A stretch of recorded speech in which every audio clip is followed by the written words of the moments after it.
titled The Silent Struggle Tanerta Boy's Journey Through After-School Bullying. Introduction. Bullying is a painful reality that countless children face every day.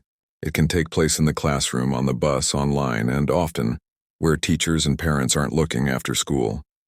This essay follows the story of a young boy named Alex, who experienced relentless bullying after school, and how it shaped his self-worth, relationships, and ultimately, his resilience.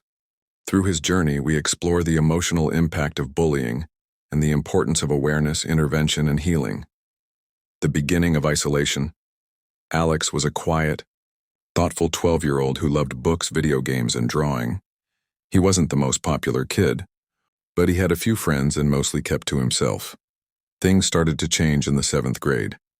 A group of boys in his school began picking on him, calling him names, mocking his clothes, and laughing at his interests. While it began inside the classroom, it quickly escalated outside school grounds where supervision disappeared and cruelty had no boundaries. Every day after school, Alex dreaded the walk home. The bullies would wait for him near the school gates or follow him down the street. At first, it was just words, insults thrown like stones. But soon it became physical. They would push him, trip him, steal his backpack, or throw his notebooks in puddles. The worst part wasn't the bruises, it was the feeling of being completely alone. And the fear that grew in silence. Alex was scared to speak up. He feared that telling someone would only make things worse. He had heard the phrase, "snitches get stitches," too many times, so he kept quiet. He told his parents he was tired or had extra homework to explain his sadness. He avoided his friends so they wouldn't see him crying. He changed his walking route, stayed late at school pretending to be doing homework, and sometimes hid in the bathroom until he thought the bullies had gone. But no matter what he did, the bullying found him. The torment was not just physical, it began to invade his mind. He started believing the cruel things they said. He thought maybe he was weak. Maybe he didn't belong. His confidence crumbled, and with it so did his spirit. At the breaking point one rainy afternoon, Alex was cornered behind the school building. The bullies pushed him into the mud, tore pages out of his sketchbook, and recorded the whole thing on their phones. That night, the video was posted online. The humiliation was now public. It broke something in Alex. He sat alone in his room, staring at the ceiling, wondering if it would ever stop. For the first time, he thought about giving up completely, not just on school or drawing, but on life itself. But something inside him whispered, "Tell someone. Please just tell someone."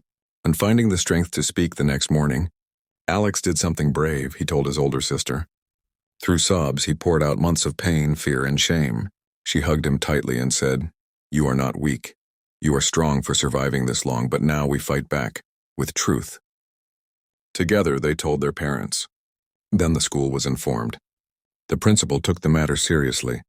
The bullies were investigated, disciplined, and their parents were called in. The video was removed, and a school-wide anti-bullying program was launched. More importantly, Alex was given access to a counselor where he finally found a safe space to talk. On the road to healing, the healing process wasn't instant. Even after the bullying stopped, Alex still struggled with anxiety and low self-esteem. But over time, with support, therapy, and encouragement from his family, he began to rebuild. He joined an art club, met new friends, and even stood up for another student who was being bullied.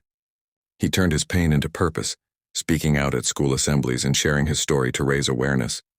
His voice, once silenced by fear, became a beacon of hope for others who felt invisible. In conclusion, Alex's story is a reminder that bullying leaves scars, but it also shows the power of resilience, support, and speaking up.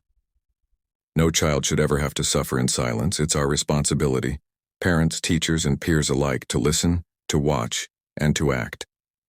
Because for every Alex out there, one act of kindness or one adult who takes a stand could be the lifeline they need to survive and thrive.